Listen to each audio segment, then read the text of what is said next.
This is Center Stage, putting your firm in the spotlight by highlighting business owners and other industry experts to help take your firm to the next level.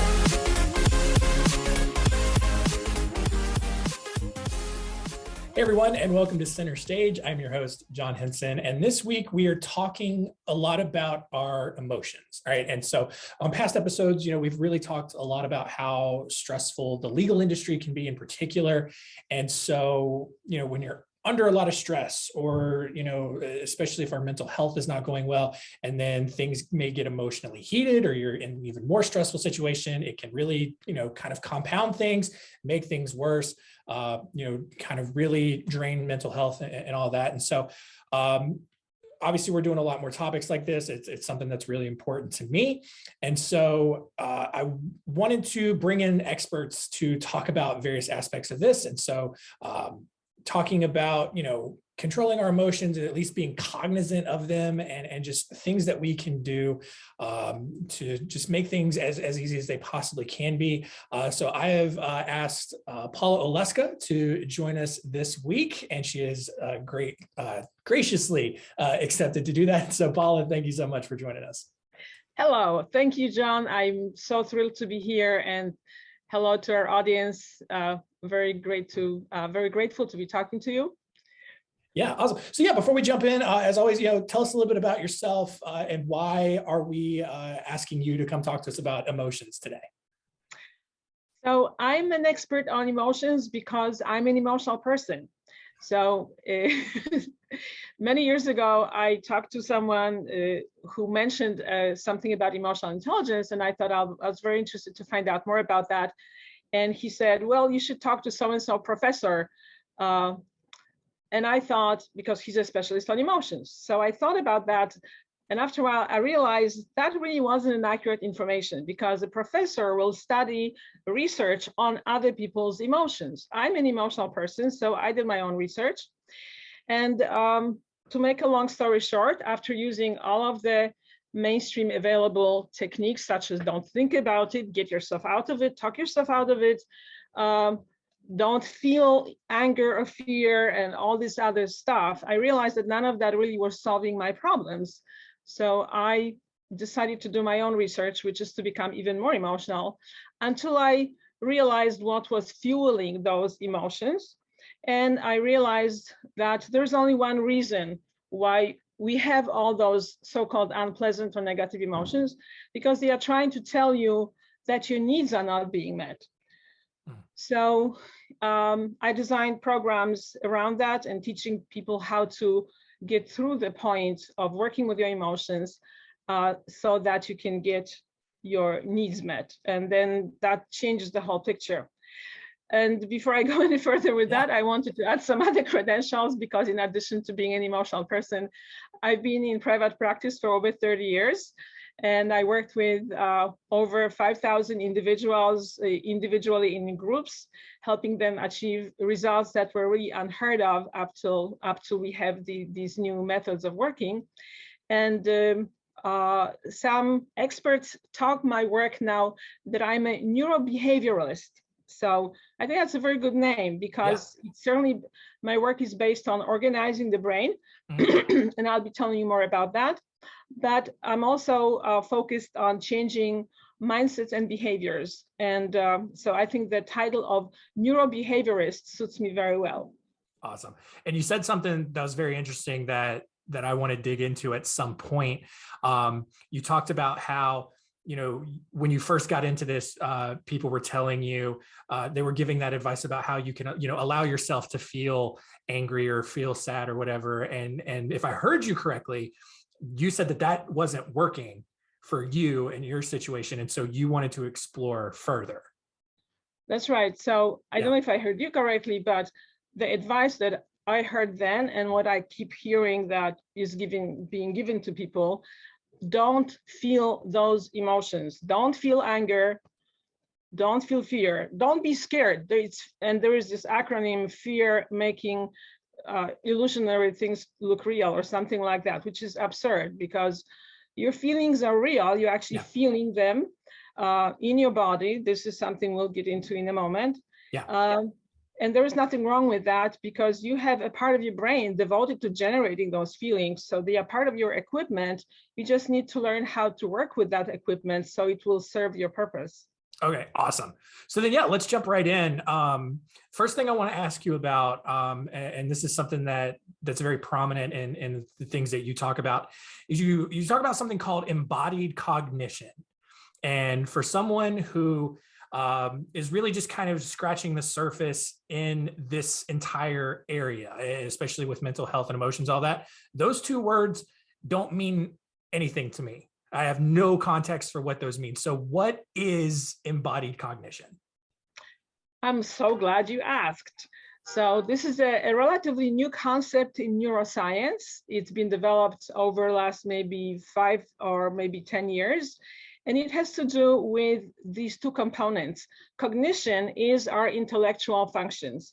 And in our Western culture, we assume that thinking is separate from everything else. So if you want to change your thinking, you need to think more about thinking. So that's why you hear advice, well, don't think so negatively, right? Change your thinking. Thinking triggers emotional reactions, so change your thinking to avoid those reactions. So that is missing a crucial piece, and that is the embodied piece. So current neuroscience says that, and again, I'm making a very long story very short, so feel free to ask me questions later, because we don't have time to go into all the details. But the neuroscience now says that not only your brain is in the body, not just because it's an organ in your body. The brain is a communication network that includes the brain in your head, but really is spread throughout your body. And that's one thing. And that the mind, rather than being a control center on the top, is actually an outcome of what happens on the body level. So that's what it means, embodied cognition. So in layman terms, it means that your thinking comes from how you process information on the body level. And that's my specialty. That's what I do to help people make these very radical changes in how they think and process information so they can get results much, much faster. Okay.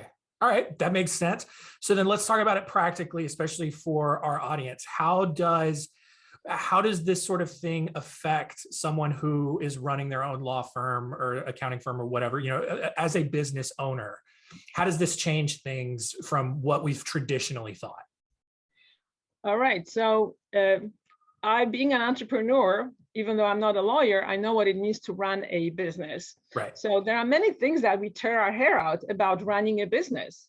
Learning marketing, networking, getting referrals, all of these things are very stressful for many people because the basic shift is, I like what I do. I would like to do what I do. I don't want to do all these other things. So the change of that mindset is very stressful. And usually people get a prescription. If you only do step A and then step B and then step C, then it will change how you think about that or how you approach this issue. So that only works for a very small number of people from my experience, but these people are very, very vocal, and they tell everybody that it should work for them. And if it doesn't work for them, then it's their fault because they are too lazy, not doing it right, or there are many other reasons why it's their fault. So I have a comforting message for all of you. It's not your fault, okay? Because your information brain is separate from your action brain. And when you're under stress, they really don't talk to each other. So you can have all the brilliant ideas and a lot of knowledge and a lot of information about what you should be doing, but your action brain can't hear you, first of all, because it's disconnected under stress, and second of all, because it doesn't respond to words, which is also a new concept for people who are thinking too much. That thinking doesn't necessarily translate into action because you need to engage your body in very targeted ways to get your action brain online with your thinking. So those areas where we tear our hair out as we build our practice, that instead of spending hours trying to force yourself to do a project that you don't want to do, pick up a phone to call a prospect, write a letter, design a marketing campaign. It's like, oh, I can't do that. Well, knowing that your thinking depends so much on the body input will make it much easier when you learn very specific things you can do, literally sitting at your office to relieve your stress and to move forward with your projects. And I see that in my practice all the time. One of the examples that I think will speak to a lot of people, at least 2 of my recent clients were procrastinating filing their taxes for a very long time. They just could not get themselves to even find the papers, to organize the papers, not to mention to send them to the accountant. So one client was doing that for 2 years and another client probably for about a year. That we resolved that for both of them in about 5 or 6 sessions. They found all the papers and sent them off, and one of them is due for a really huge refund. So this is an example of how you can shortcut, eliminate that struggle, which has always been my desire when I was in those more mind-based techniques of self-help. It's like, I want to eliminate the struggle that takes place between getting the information and actually being able to apply the information. I don't want to do that rehearsal period, practice until it becomes your second nature. I didn't want to do that. So I developed a system where you don't have to practice. The changes happen from within, and you can just easily, pick up your pen, pick up your phone, go to that cabinet where you have your papers stored, and you then can sleep better because you feel relief from the fact that it's done now. Right. So, and you don't have to go in and share all your trade secrets, but, do you have any tips for people like right now, just kind of as they're sitting in their car or at their desk and they're listening to this and they think, okay, this makes a lot of sense. What can I do? Like, even if it's just some small steps that I can do right now to start making some improvements here to make myself feel better. So there are 2 very simple stress relieving exercises I teach in all my programs that anybody can do. You just don't do it while you're driving. So if you're driving, listening to this, either leave it for later or pull over and do these exercises then. Yes, please. Otherwise, if you are sitting or if you're in your office and you're not sitting, you can sit down. And one exercise is called self-hug. And I think we'll do one. I'll see. I'll talk to John and see what we can do. So first of all, evaluate how stressed you are about this particular situation that's bothering you right now. I always ask people to do evaluation before and after, because otherwise you forget where you were.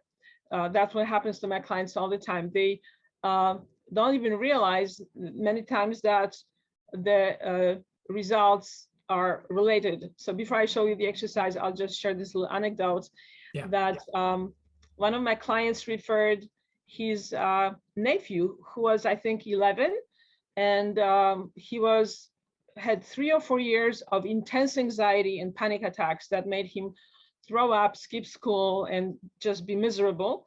So his parents were very mainstream, but one of my clients was very enthusiastic about what I do. So he eventually convinced them that he should have a few sessions. We literally had like 3 or 4 sessions for a couple of weeks. And then they stopped working because they said, well, he matured. He now doesn't have those panic attacks. And they did not acknowledge the fact that he had therapy of different kinds for years, and it didn't stop those panic attacks. And we had those 3 or 4 sessions, and then he just matured. So sometimes people don't realize that the change they experience is a result of what they've done. So that's why I ask people to evaluate before and after when we do an exercise, and that's why I'm asking you to do that right now. So observe how you feel physically when the situation is stressing you, because your emotions are in your body, and it's very helpful to understand that and to be able to observe your body. This is one of the things I teach in my programs. And one funny comment was in one of the programs, one woman who is a marketing consultant, she said, I always felt I was stressed, but I never knew it had anything to do with my body. So where is it if it's not in your body? Well, anyway, so pay attention to how you experience your stress in your body. Observe the intensity of your emotional reaction and whether it's, what quality is it? Is it anger, fear, or sadness, or something else? And also observe how your mind is working, because that's one of the important things. We want to restore clarity of thinking.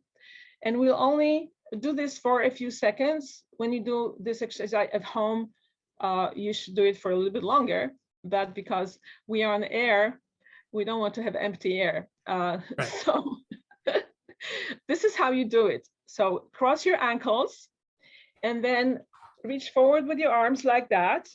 Turn your thumbs down and cross your wrists and interlace your fingers. Ideally, you should bend your elbows and rest your hands on your chest.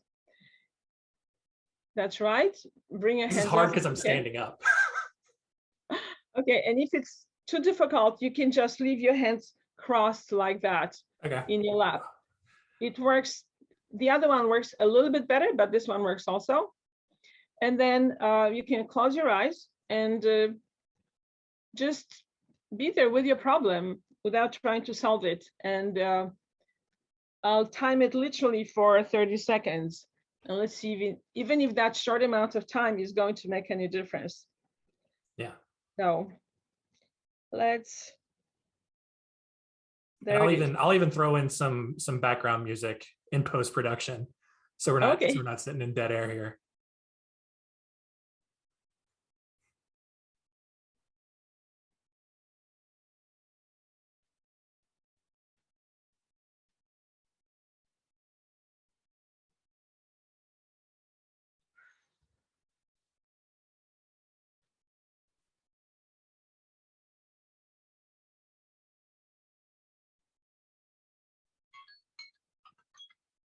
All right, that's 30 seconds. So not a whole lot of time to relieve your stress, but I wonder, John, do you feel any difference? A little bit, yeah. I'll be honest. Okay. So because I'm standing here doing this interview, I also have terrible balance. So part of me was really concentrating on not falling over. Oh, because with my you're legs standing. Crossed. But but honestly, objectively, I think, being seated and just getting in that position and just shutting things off and silence and just kind of, kind of retreating inward, that it is very helpful. And it's very calming and especially, you sit there and just kind of breathe and yes, it's very helpful. Great. So, the people who are watching saw me take a deep breath at some point, and that was spontaneous. This usually happens when you do this exercise. Yeah. At some point, you will just exhale, and that means your body is exhaling tension, and it happens, without you necessarily having to engage your mind about what to do about your stress. Yeah. And so once you have done this exercise, dear listener, observe how you feel. And of course, we did it for 30 seconds. So if you don't feel a huge difference, I'm not surprised. But do that for 3 to 5 minutes at other time when you are very stressed about something. And you will notice that the level of stress will go down and the clarity of thinking will come up. And we want to have clarity of thinking so we can solve real life problems, which we cannot do very well when we are under stress. Yeah. And kind of before we move on to the next thing, it's just a question, and it's one that I often kind of fight off myself when I start talking about these things. And it's just, how have you encountered a lot of resistance or any amount of resistance to this sort of thing? Because I grew up in Eastern North Carolina, which, for anyone out there who's not really familiar with that area, it's a very, very old timey kind of culture. It's more, don't think about stuff like that. Mental health issues, aren't really real. You just have a bad attitude, and all that kind of stuff. Do you still encounter that sort of resistance like that? And why do you think that people still kind of feel that way about mental health and trying to, kind of control and address these sorts of things? I'm so glad you brought it up. It's a very complex answer. So I'll start by sharing some experiences with my clients or participants in my recent workshop, who one of them grew up in Midwestern state. And she says, and she was, when we started to work, she was pretty cut off from her emotions. And so she said that she remembered when she was a teenager and she got angry about something, her mother very sternly said, "We are a happy family, we don't get angry." So Right. then she never got angry, and she also cut off all the other feelings. But then as she started to learn how to observe her feelings, experience her feelings in the body, identify what she was feeling, she said, life is so much richer when you are uh, when you're in touch with your feelings. You really live, and otherwise things just pass you by. So now that she's much more engaged with herself emotionally, she's starting to be much more aware of her needs. So she's moving away from things that she thought she should be doing for all of her life up till now, to the things that she wants to be doing that she never had permission to do. First of all, because she wasn't fully aware of that. She actually started by saying, like, I just don't know what I need. But then as we start to talk, she loves art. She needs to be more involved in drawing and experiencing art. So Yeah. she knows what she needs. She just was not allowed to acknowledge that. And she's starting to shift her balance. So this is the outcome of why people should use this system or learn how to get in touch with their emotions, Yeah. not only because it lowers your stress level, but also it allows you to experience things much more fully. Like another woman who was in that workshop, who also grew up in a very, I don't remember where she grew up, but she had the same conditioning that she should not really indulge in her own feelings. And she said, now when I listen to music, I have such a profound experience. It really moves me to tears, or I experience so much joy. So they have, this is the thing that people need to understand, that everything is about feeling. Feeling alive is a feeling. Feeling fulfilled is a feeling. Feeling stressed is a feeling. So as you get acquainted with what you are feeling and learn what to do with those states to transform them into something else, it's going to give you a much richer experience. Now, why people don't do that? Because we have years, if not centuries, of conditioning. Don't pay attention to your emotions, because thinking is what makes you human and special. So now neuroscience has dethroned thinking. It's no longer the pinnacle of human achievement. You need to understand that thinking actually is an outcome of how you process your information in your body. And I see that all the time in my practice, that people change their thinking as soon as we do an exercise about some problem that's bothering them, and they often can see a new solution, which they couldn't do when they were just trying to engage their thinking. But there is so much resistance from all kinds of sources, the academic source, the new agey spirituality that says these are not good emotions, makes you less spiritual if you feel these things, and also from religion. Uh, so um, so there's a lot of resistance, but I hope that as people start understanding that there are so many benefits of getting in touch with their own experience, they will be able to individually make decisions to do this for themselves. Yeah, and I think I also, I'm very interested in history, and so even from a historical perspective, I think we're just kind of coming into a time in our culture where more and more people are learning more about how our brains work. When there wasn't much, as much of that going on in the past, we didn't really understand how our brains worked, which is a crazy sort of meta thing. We don't understand the thing that helps us understand things, and so that's crazy to think about. And then, one of the things that and it just logically just hasn't made sense to me, is I think for a long time, I think people just felt like, well, if I just kind of push those emotions down, if I don't try to think about how stressed I am, or I don't try to think about how sad or angry I am, then it'll just go away. But it, like we've got enough data at this point, it doesn't go away. It just makes things worse, whether it kind of affects your physical health or you bottle it up inside so much that you just then explode on people, and then that has a whole list of damages that go along with it. Absolutely.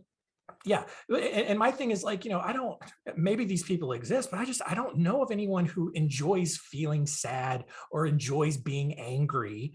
So if there's a way out there that you can reduce the amount of time that you spend feeling that way, and if that means face it head on and just kind of live in that, allow yourself to live in that for a little bit, and then it's gone, or it's at least greatly reduced, why not at least try it? Exactly. Yeah.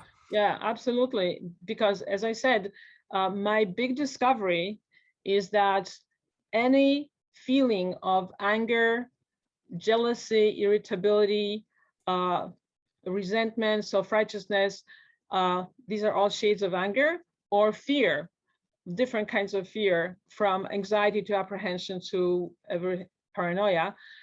They are all signs of needs not being met. Once you understand what is the need fueling each specific situation, and you learn how to get that need met, it will go away. Then you will not have to spend time in that emotion. The only problem is that everybody has such a huge backlog of unexpressed emotions that at first it's going to feel intense because there is a lot to process. But again, let me give you a couple of examples. So one of my clients, who actually is a lawyer, so originally she came to me to overcome her self-doubt, which was causing her to procrastinate at work. And we got through that in 5 sessions. She said her productivity improved by 50%. And she never had any problem with backlog since then. But she also struggled with her personal life. And she had a close relation who always triggered her. And as we worked individually, she realized it had to do with being blindsided by certain reaction years ago.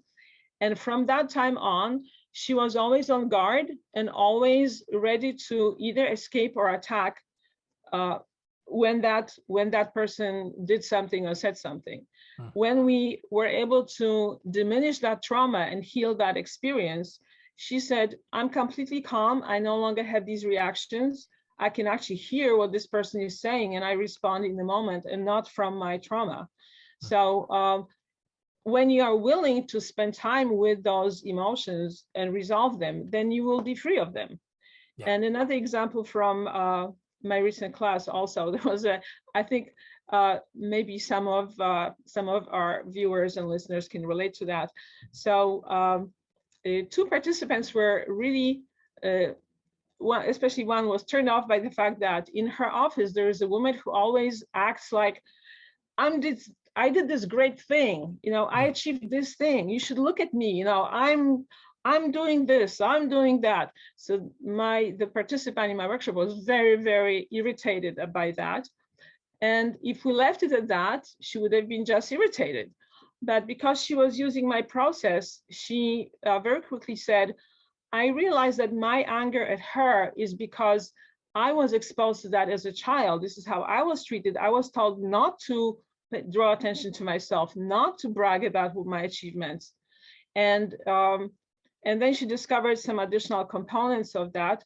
So she was no longer angry with that person. And that took about 15 minutes. So this is why I love teaching people how they can take care of themselves, because it really diminishes the amount of time you spend in these stressful states. And it's just much simpler than people think. And you discover that situations are also, this is what the participant said, I realized that the situation was more complex than what I thought. Yeah, of course. So let's transition kind of to the other aspect of the conversation that I wanted to talk to you about. You talk a lot about personality codes. I want to know what exactly those are and how can someone figure out what theirs is. Oh, wonderful. So this also brings us to interpersonal conflicts and also understanding our clients better. So I think that anybody who's in business is dealing with clients, and that includes lawyers and accountants and everybody else. Very often you feel that you explain something to someone, or you tell them what the situation is, and they have an unexpectedly strange reaction. They either are insulted, or they feel confused, or they feel you're not saying the right things. And where's that coming from? So I was really happy when I learned about what is called personality codes, which were developed by a company called Codebreaker Tech. I'm a certified coach in that method, and we have 4 simple personality codes. My code is NAKB, Nurture, Action, Knowledge, Blueprint. Each of these codes has a different set of values, speaks a somewhat different language, and expects different things from different people. So it's a fascinating thing. I was really happy that I learned it, because it really makes it so much easier to hear what people are saying. So one of my clients, who's a woman whose first code is Nurture. She's married to a man whose first code, based on her description of his behavior, is Knowledge. Knowledge people want to be right.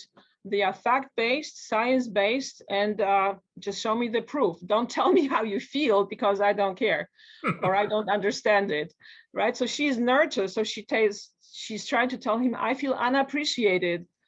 And he makes fun of her because he doesn't understand that. So I was able to suggest to her, when you feel unappreciated, bring in the facts about unappreciated about what? How much work have you done on this project? So he can understand what you are saying. Otherwise, he can't hear that. So I do that now with my clients, and I understand better where they come from and who is going to be responsive to what I have to offer. And I found it completely invaluable to really start picking up the clues, because and this is really good about in sales. So I don't know how many of our viewers and listeners deal with sales, but the previous personality evaluation systems that I was learning always had to do with, essentially what my personality was, made much more difficult to understand other people's personality. But this system made it much simpler, because you either get physical cards that each has a set of values on them. And so when I meet people in person, I say, take these cards and put them in the right order that is meaningful to you. And this way I know what they think their code is. And we can also do that online, because this whole system has been brought to be online. And this is what I ask my clients to do. Click on this link, crack your code, and this way it's going to help me understand you better, get your needs met, and it will save us some time and misunderstandings. Yeah. So yeah, and we've talked on several episodes, because we do a lot of this sort of thing in our office, just internally, just to help us understand each other. And like, I had never heard of this specific test, which surprises me, because I thought I'd heard of most of them at this point. But I'm familiar with DISC and Myers-Briggs, which, based on what you're talking about, at least like the final product is very similar, where it sounds like there's 4 letters and everything. It kind of sounds like it's more, at least results wise, closer to Myers-Briggs. For people who just kind of maybe have more familiarity with the Myers-Briggs, how are these two different or similar in any way? So I think that the bank system, so it's a bank, BANK, it's a name of this process, and also acronym of the 4 codes. Acronym, whatever that is. Yeah. So Sherry Tree, who started this company, did a lot of research on assessments.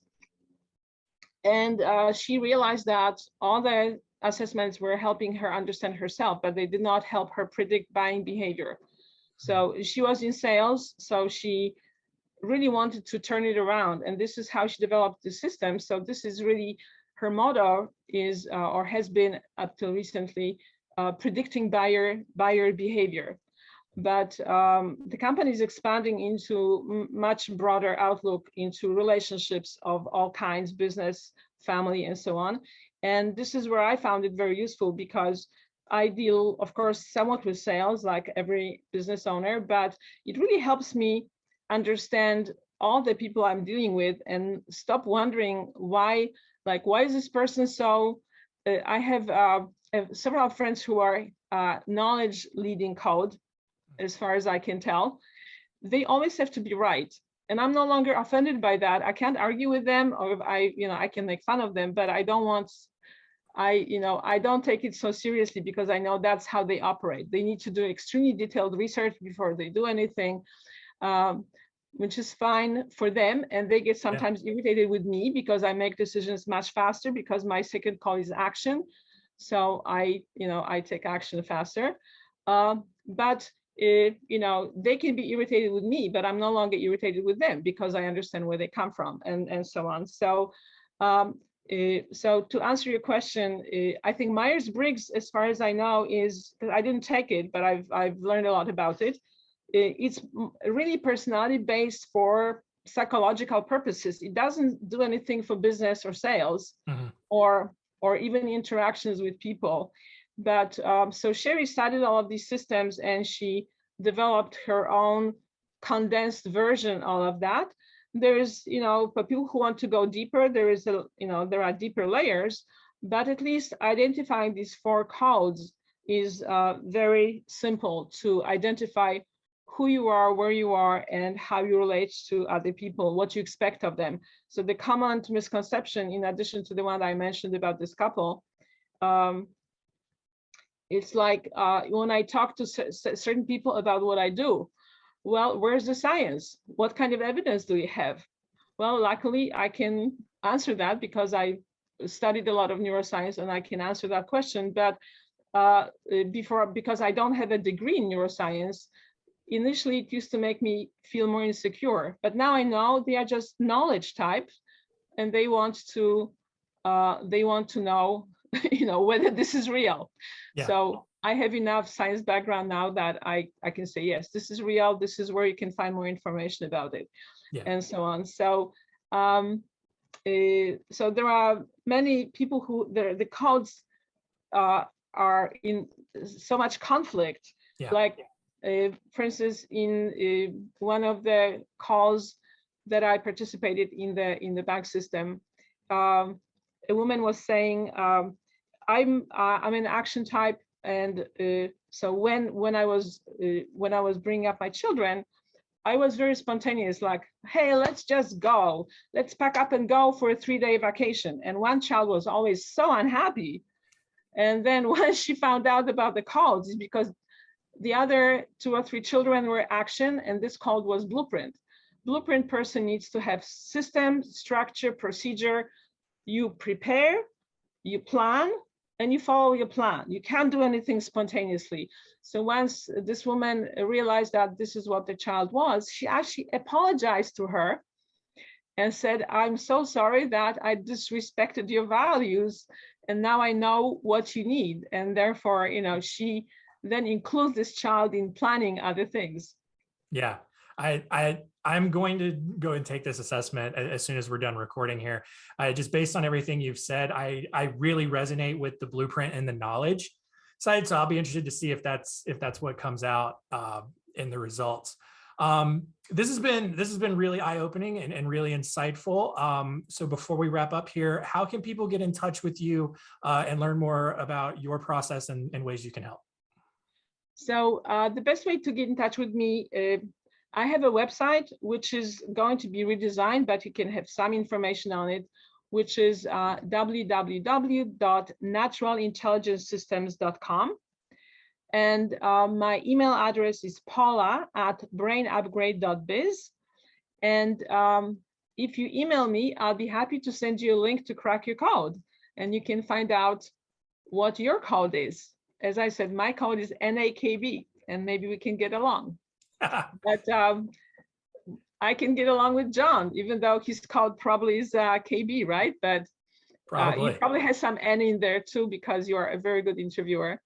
Yes, awesome. Love it. Yes, I will put that URL and Paula's email in the show notes, so you can reach out to her. I highly recommend it, and just, you know, do yourself a favor and just really get the outside insights, and just see what other perspectives there are, and just, you know, do some learning and educate yourself. Just you know, there are solutions out there that are different than probably what you've grown up thinking, and they can actually be really helpful. So Paula, I do have one final question for you that we ask all of our guests, but you want to say something first. Go ahead. Yes, I want to connect it back to what I was saying earlier about solving emotional issues, because learning about the codes gives you an initial idea about what is causing misunderstandings and misconception. And this is really good for professionals. Like if you're a lawyer and you start with a new client, or you have a difficult client, ask them to crack their code, and you'll understand in comparison to your code that you may need to slightly modify your language. But that's only a first step, because there are still differences between the codes that cause more stress. So this is not the only thing that you need. You will then need to also learn these other tools, how to handle your own emotions, so that people don't drive you crazy, and you can have more enjoyable time with yourself and with your family. Yeah, and one thing I just thought of, like this something like this can be a great addition to your intake process, because on their end, it really looks like you're going the extra mile to really get to know them, to really understand them. But on your end, you are kind of, you know, you're cheating a little bit in terms of, you know, really digging in and really understanding how their mind works, so that you can tailor and not manipulate. That sounds bad, but, you know, really control, you know, your messaging and really resonate with them and communicate in a way that they understand the best. I think I got that right. Yeah, you're nodding in approval. I feel good about that then. I do have one final question. Like I mentioned, we ask all of our guests here before we end the show. And that is, if you had one piece of advice for our listeners out there, what would it be? So good question. And why stick with one piece of advice? So, so first of all, one piece of advice is learn to observe your body reactions to stress. Learn where you're holding your stress and learn to do something. Some people find exercise, you know, a good way to eliminate stress. Second, do your self-hug exercise when you need to. Yeah. So I do that 3 or 4 times a day, even for a minute or a little bit when I have downtime, even when I'm not very stressed, because I know it always helps me rejuvenate and relax. So these are my 2 bits of advice, and I guess with your ankles crossed, and take your time. 3 to 5 minutes, even 10 minutes is going to help you feel a lot calmer. Awesome. Love it. That's it for us this week. Always good insight, you know, and we're going to have more episodes like this, but I really do hope that you got a lot of valuable information out this. If you're interested in learning more about, you know, really reining in your emotions and really being able to take control of them, highly encourage you to reach out to Paula and go through her process with her. Like I said, I've got that information in the show notes. And otherwise, you know what to do. Rate and review on Apple Podcasts or wherever else you're consuming the show. And that's it. Paula, thank you so much for joining us this week. Thank you so much, John. And thank you to our viewers and listeners. And thank you for your attention. I'd love to connect with you. Thanks for listening. To learn more, go to spotlightbranding.com/centerstage.